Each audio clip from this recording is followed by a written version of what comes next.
Welcome back to Rolling Virtual Cards. I'm Izzy, and this is a good enough commander deck. Gimli, Mournful Avenger, Death. Let's get right into it. Gimli, Mournful Avenger is a red and a green for a 3/2 legendary creature dwarf warrior. Gimli, Mournful Avenger has indestructible as long as 2 or more creatures died under your control this turn. When another creature you control dies, put a 1/1 counter on Gimli. When this ability resolves for the 3rd time this turn, Gimli fights up to 1 target creature you don't control. Okay, you just want your creatures to die. Just a lot. Just like a lot of death. So that he gets big. Yeah, I mean, that there's not much else. I mean, yeah, like this is he's avenging the fallen. So every time he sees a dead dwarf, he's just all like strong, and that's Gimli. I mean, so like yeah, I mean, let's get more nitty gritty into it, I guess. So yeah, first off, it has indestructible as long as 2 or more creatures die under your control this turn. So that part's like interesting, cool. That's fine, right? But it goes with the rest. So when another creature you control dies, put a 1/1 counter on Gimli. So this is the big part here. That's the every single time you're going to constantly make him one more 1/1 counter, one more bigger, get bigger and bigger and bigger, and beat the crap out of people, okay? Next, when this ability resolves the 3rd time this turn, it fights target creature you don't control. So the first time you just put a 1/1 counter. The second time he's indestructible, and the 3rd time you fight someone, which removes a problematic card. But each time he gets a 1/1 counter. So he's going to constantly get bigger, and then you're going to go hit someone and win the game. Or remove them from the game. Player removal. So let's see where he lands today. Let's get into the 99. Okay? So first off, we have Chandra, Acolyte of Flame. This is 1 and 2 red for a 4. Loyalty, Chandra. For 0, you can put a loyalty counter on Rage, red. Planeswalker you control. -2, I'm going to skip that 0 for a second, but -2, you may cast target instant sorcery card with converted mana cost 3 or less from your graveyard. If that card be put in your graveyard this turn, exile it instead. That's not bad, but the main part is that 0. Create 2 1/1 red elemental creature tokens. They gain haste, sacrifice them at the beginning of the next instant. That's the point. You make these 2 guys, and then they die at the end of the turn. And then, oh look, Gimli gets bigger. That's the whole point of running Chandra. Next is Minsk and Boo, Timeless Heroes. This is 2 a red and a green for a 3 loyalty Minsk. When Minsk and Boo, Timeless Hero, it's the battlefield under control. And at the beginning of your upkeep, you may create Boo, a legendary 1/1 red hamster creature token with trample and haste. +1, put 3 1/1 counters on up to 1 target creature with trample or haste. Now, Gimli doesn't have that. But you're going to make your hamster bigger. And -2, sacrifice a creature. When you do, Minsk and Boo, Timeless Hero, deals X damage to any target where X is the creature's power. If the sacrificed creature was a hamster, draw a card. So this whole point is you get your hamster bigger, and then you sacrifice it to punch someone, and then he just comes back. Over and over and over again. Otherwise, yeah, it gives you an option to just always be able to sacrifice something, and that's not bad. But being able to do that rotation, it means like if you want to keep Minsk and Boo alive, you plus him, so now you have a 4/4 hamster, then you plus him, now you have a 7/7 hamster, and then you -2 sacrificing the 7/7 hamster, dealing 7 damage to something and drawing 7 cards. And then you just do it again. It's not bad. I think it's a pretty good rotation, and every time you sacrifice the hamster, you will get Gimli bigger. Vivian the Hunt is pretty cool. This is 4 and 2 green for 4 loyalty. Vivian with +2. You may sacrifice a creature. There we go. If you destroy your library for a creature card with mana value 1 plus sacrifice mana value, put it on the battlefield and then shuffle. +1, mill 5 cards. Put any number of creature cards milled this way into your hand, and -1, create a 4/4 Rhino creature token. So the -1 at least gives you a Rhino, which isn't bad, but that +2 is really good. Being able to sacrifice a creature just goes something bigger is cool, and that just triggers your commander. A lot of times you just sacrifice like your Rhino that you just made with the -1 to go grab a 1-drop, which is fine, because the Rhino dying gives you a 1/1 counter. Let's get into the creatures here. Birds of Paradise is 1 green for a 0/1 bird with flying, and it taps for any color of mana. Elvish Mystic and Llanowar Elves are both 1-drop elves, 1 green elves for a 1/1, and they tap for a colorless. Sakura Tribe Elder, or Steve, is a 1 and a green for a 1/1 Snake Shaman, and when and you may sacrifice it to search the library for a basic land and put it on the battlefield tab. Sacrificing is cool because that does trigger your commander. Eternal Witness is 1 and 2 green for a 2/1, and when it enters the battlefield, you may return target card from your graveyard to your hand. Great recursion. Feldon of the Third Path is great for 1 and 2 red. You get a 2/3 human artificer that has the following effect: 2 and a red. Tap it. Create a token that's a copy of creature you control or a creature card in your graveyard, except it's an artifact in addition to its other types. It gains haste. Sacrifice at the beginning of the next step. That just triggers your Gimli every turn and gives you good ETBs or sacrifice like Tribe or Eternal Witness. Gut. True Soul Zealot is 2 and a red for a 2/2 Goblin Shaman. When you attack, you may sacrifice another creature or an artifact. If you do, create a 4/1 black skeleton creature token with Menace that's tapped and attacking. So that's actually pretty cool. You get to sacrifice a creature and get a 4/1. And then each turn you just sacrifice that 4/1. And each time you're going to buff your commander. Here's my cat again. Cat tax. Next up is Pashalk Mons. This is 2 and a red for a 2/2 Goblin Warrior. And when it or another Goblin you control dies, it deals 1 damage to any target. And you can pay 3 and a red to sacrifice a Goblin and create 2 1/1 red Goblin creature tokens. Not a bad one. You do have some goblins. Where? We'll find out. Jaxus, the Troublemaker, is pretty good. This is 3 and a red for a 2/3 human warrior, and you can pay 1 and tap it to discard a card. Create a token that's a copy of another target creature you control. It gains haste, and when this creature dies, draw a card. Sacrifice it at the beginning of your next end step. Activate only as sorcery. So the cool thing about this is, yes, you can get cool things like more Eternal Witnesses to sacrifice, or in the lowest round, you can just make another Gimli, and the Gimli will die and trigger its effect. And draw you a card. Ortheon, Hero of Lava Brink, is 3 and a red for a 3/3 human soldier. 1 and a red, tap it, create a token that's a copy of another target creature you control. It gains haste and sacrifice at the beginning of the next end step, only as a sorcery. Or 6 and 3 red, you can tap it to create 5 tokens of a copy of another target creature, and they gain haste and sacrifice them at the beginning of the next step. Activate only as a sorcery. So the cool thing about this is, yes, you can get good things, or again, you can just choose your commander if you have nothing better, and they'll just die instantly, buffing your commander. Pia and Kellen Nular and Karen Nular is 2 and 2 red for a 2/2 human artificer. And when it enters the battlefield, you make 2 1/1 Thopter artifact creature tokens with flying. And for 1 red, if you can sacrifice an artifact, and it deals 2 damage to any target. So that's interaction and allows you to sacrifice those Thopters to buff your commander. Rekindling Phoenix is 2 and 2 red for a 4/3 Phoenix with flying. And when it dies, you make a 0/1 red elemental creature token with, at the beginning of your next upkeep, sacrifice this creature and return target card, name Rekindling Phoenix, from your graveyard to the battlefield. It gains haste at the end of the turn. It gains haste until end of turn. So the nice thing is that, like, you sacrifice Rekindling to an effect, you get an egg, or you get a 0/1 elemental creature token. That creature dies at your upkeep, or at the beginning of that guy dies at your upkeep, triggering your commander. You get Rekindling. You sacrifice Rekindling, you get the elemental, and you just keep cycling, giving you 2 sacks a turn. Solemn Simulacrum is 4 for a 2/2 Golem, and when it enters the battlefield, you get a basic land card on the battlefield tapped, and when it dies, you draw a card. This works very well with something like Feldon. Kiki Jiki Mirror Breaker is fantastic, 2 and 3 red for a 2/2 Goblin Shaman with haste, and you can tap it to make a token copy of target non-legendary creature you control. It gains haste, sacrifice at the next end step. Sure, there's win cons with this you're not doing in this deck. You're mainly targeting stuff like Solemn or Rekindling or anything just to, like, get a nice rush of, hey, this thing still dies at the end of the turn.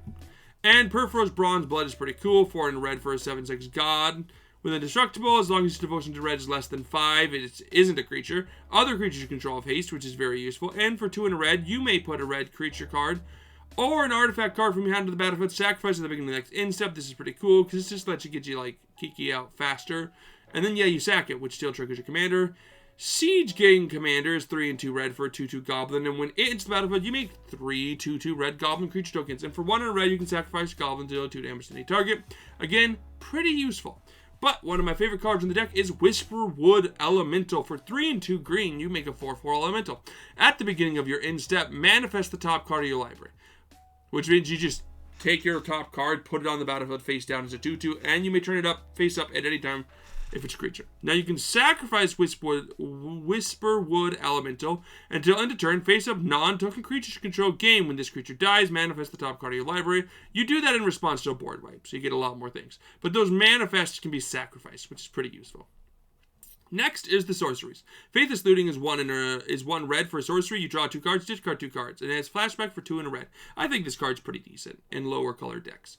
Perforos is in Intervention's pretty fun. X in a red for a sorcery, and you choose 1. Create X1 red elemental creature tokens with trample and haste. Sacrifice them at the beginning of your next end step, or it deals twice X damage to target creature planeswalk. This is both interaction, or I'm just gonna make like 5 elementals, and then they're gonna die, and then my commander's gonna get +5. +5. Vandal Blast is 1 red for a sorcery that destroys target artifact you don't control, or you can overload it for 4 in red and just destroy all artifacts you don't control. Farseek grabs any land from your deck that's not a forest, or grabs a plains, island, swamp, or mountain from your deck onto the battlefield tapped. Nature's Lore grabs a forest from your deck and puts it on the battlefield untapped. Same thing with 3 visits. Rampant Growth grabs you any basic land and puts it on the battlefield tapped. Jessica's Will is a card I really like. It is on the Game Changers list, as you can note by this this little icon here. And in that case, if you want to remove it to make this deck a 2, that's fine. But Jessica's Will is 2 in a red, and that does allow you to just, make a commander, or allow you to like get a little extra advantage. So with this one, if you control your commander, you get both effects. Otherwise, you only get 1. Add a red for each card in target opponent's hand. Usually that's like 5, so that gives you 2 extra mana. Add extra to the top 3 cards of your library, and you may play them at any time. You may play them this turn. That just gives you more card advantage. I don't think it's broken. I really don't at all. There's like off points like where you wheel and then, oh look, someone has a lot more, but like that costs even more. That's like most wheels are 3 at minimum, so like that's 6, and then you go 7, so that's 1 extra mana. It really doesn't do much there. Again, a Hugs deck is good, but Hug deck needs more help, so I don't think it should be a game changer, honestly. And Blasphemous Act is cool. This is 8 in a red. This spell costs 1 less for each card in the battlefield. Blasphemous Act deals 3 damage to each creature. I like it. I think it's interesting. Interesting. It's just a good board wipe. Instances, just 2. Beast Whisperer, or Beast Within and Chaos Warp. Beast Within destroys the permanent, and that permanent's controller makes a 3/3 Beast creature token. And Chaos Warp makes them shuffle the permanent back into their deck and just flip the top. If it's permanent, put it on the battlefield. Artifacts. Running a decent amount of artifacts here. So Retrofitter Foundry is 1 colorless for an artifact. For 3, you untap it. For 2, you make a 1/1 server artifact creature token. For 1, you can tap it and sacrifice a server to make a 1/1 flying Thopter artifact token with flying. And you can just tap it to sacrifice a Thopter to make a 4/4 colorless construct artifact creature token. That's fun because what this does is just it means like each turn you're like, okay, here's my servo. Now let's make a Thopter, now let's make a construct, and each time you're sacrificing something. And if you have more mana and nothing better to do, you can just sink it to untap this and make more stuff and sack more stuff to get your commander bigger. Skull Clamp's pretty good. This is 1 red for an equipment. Equipped creature gets +1, -1, and when an equipped creature dies, you draw 2 cards. This is cool. Works really well with the Retrofitter because you can just make those servos and then just equip Skull Clamp and it'll die and you draw 2 cards. Soul and trigger your commander. Soul Ring is 1 generic for an artifact and it taps for 2 colorless. Wayfarer's Baubles, 1 colorless for an artifact, or 1 generic for an artifact, and for 2 generic, you can tap it, sack it, and go grab a basic land on the battlefield tapped. Arcane Signet's 2 generic for an artifact and taps for any color in your commander's identity. Fellower Stone's 2 generic and taps for any color that a land your opponent controls would produce. Lightning Greaves, equipped creature has haste and shroud. It's 2 to play and 0 to equipped. Mind Stone is 2 generic for an artifact that taps for a colorless, and for 1 you can tap it, sack of draw a card. Spawn Pit is great. For 2 you get a artifact. Sacrifice a creature, put a charge counter on Spawn Pit. Pay 1, remove 2 charge counters from Spawn Pit, put a 2 colorless spawn artifact creature token. This is great because you sacrifice a token, a creature, and you get a spawn thing, and you can just kind of like do this rotation of like trying to get Spawn Pit bigger and bigger. Here's my kitty cat again. Or just trying to get more counters on it by sacrificing stuff, which will get your commander bigger, and then give you tokens that you can sacrifice to make your commander bigger. Swiftfoot Boots is 2 generic for an artifact. With equipped creature has hexproof and haste, and it's equipped as 1. Thought Vessel is 2 generic for an artifact, and it taps for 1 colors, and you give no maximum hand size while it's on the field. Chatter Spitter's 2 and a green for an artifact, and at the beginning of your upkeep, you may sacrifice a token. If you do, put an acorn counter on Chatter Spitter. Squirrels you control get +1/+1 for each acorn counter on Chatter Spitter, and for 1 green, you can tap it and make a 1/1 squirrel creature token. So the thing is that being able to sacrifice a token at your upkeep, which is that squirrel, means you're going to trigger your commander each turn, and your squirrel is going to get bigger and bigger. Eventually, maybe you just keep the squirrel, because it's that big. Commander Sphere is 3 generic for an artifact. It taps for any color in your commander's identity, and you can tap it, or sorry, not tap it, you can just sacrifice to draw a card.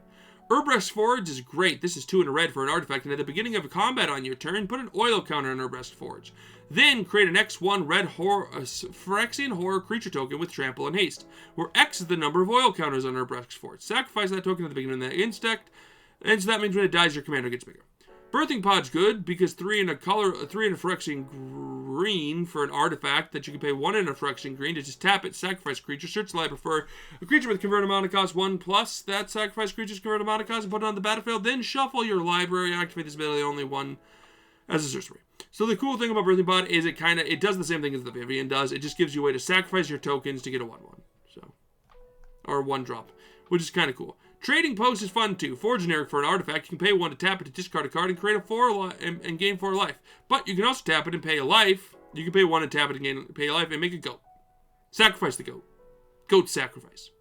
1 generic for you can tap it and sacrifice a creature and then return target artifact card from your graveyard to your hand. So you can use that to sacrifice the goat that you just made, so that you can get an artifact back into your hand from your graveyard. And for 1 last generic, you can tap it, sacrifice an artifact, and you can draw a card. That last one's what you're going to probably do, because you're going to make artifact creature tokens, and just draw cards after this.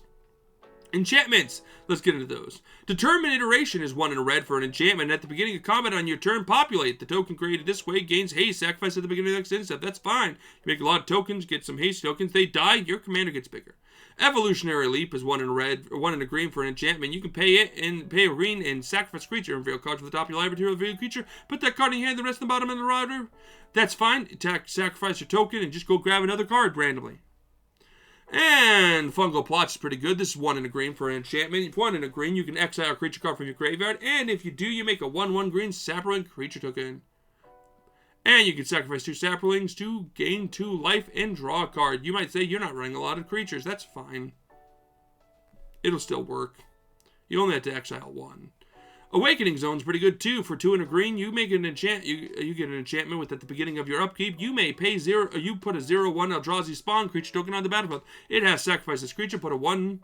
Add 1 generic to your mana pool. 1 colorless to your mana pool. It's pretty good because that just generically gives you something that sacrifices itself to buff your commander. Olven Walled Mysteries is 2 and a green for an enchantment. When a non-token creature you control dies, investigate. And when you sacrifice a clue, you make a 1/1 white human soldier creature token. So whenever your non-token creatures die because you're cloning them, yeah, I mean, I guess you're not really cloning them, but yeah, it does technically work. It's maybe not be the best, but it's pretty good. From Beyond is 3 and a green for an enchantment with the void, so it doesn't have a color. And at the beginning of your upkeep, put a 1/1 colorless Eldrazi Scion creature token onto the battlefield, and it has sacrifice this creature. Add 1 colorless to your mana pool. And for 1 and a green, you may sacrifice a search your library for an Eldrazi card and reveal that. Put it in your hand and then shuffle your library. We're not running Eldrazi's. Just run this to make the Scions each upkeep. Greater Good is 2 and 2 green for an enchantment. You can sacrifice a creature and draw a card equal to the sacrifice creature's power, then draw the 3 cards. This is fine. You can sacrifice your really big commander to draw a lot of cards. I wouldn't, but you can sacrifice creatures to draw cards. Industrial Advancement is 3 and a red for enchantment, and at the beginning of your end step, you may sacrifice a creature. And if you do, look at the top X cards of your library, X is the creature's mana value. You may put a creature card from among them into the battlefield, put the rest in the bottom library in a random order. This just gets you a new card for an old card, and that's pretty good. And Pyrohemia is 2 and 2 red for enchantment. At the beginning of your end step, if no creatures are on the battlefield, you sacrifice it. Otherwise, for 1 red, you can deal 1 damage to each creature and each player. This is pretty good, because if you got 5 or 6 1/1 tokens, 1 red just kills them all, and then boom, there's your commander. And it's also just kind of cool removal. Sneak Attack's pretty good. 3 and red for enchantment. For red, you can just put a creature card from your hand on the battlefield and then sacrifice it and then step, which triggers your commander. Stancia Uprising is 2 and 2 red for an enchantment. At the beginning of your end step, you make a 1/1 red human creature token. Then, if you control exactly 13 permanents, you may sacrifice this, and when you do, It deals 7 damage to any target. You're not going to own 13 permanents. What you're going to do is just have a lot of humans that you sacrifice. Stimulus package is 2 a red and a green for an enchantment, and when it enters the battlefield, you make 2 treasures. And whenever you sacrifice treasure, you make a 1/1 green white citizen creature token. And you don't have a lot of treasure tokens created here, but it makes the 2, which is good enough. Rite of the Raging Storm is 3 and 2 red for an enchantment, and when a creature's named Lightning Rage can't attack you or planeswalker you control. And at the beginning of each player's upkeep, that player creates a 5/1 red elemental creature token named Lightning Rage. It has trample, haste, and at the beginning of your end step, sacrifices creature. That's just a 5/1 that you can swing with. If they don't block it, cool. It still dies. Your commander's token gets bigger. And Feed the Pack, 5 and a green for an enchantment. At the beginning of your end step, you sacrifice a non-token creature. If you do, create X 2/2 green wolf creature tokens for X the sacrifice creature's toughness. That's just a lot of tokens. Okay? And then you just have these lands. 38 lands is probably a lot nowadays, in my opinion. But back in the day, I was like, yeah, 38 lands. That's good. So, my decks get better as we go along. I maybe should edit some of these old ones. But the point of this deck is it's like a starter pack here to really push. Like, it's meant to push this concept of, like, you losing tokens instead of your real creatures, because it triggers Gimli.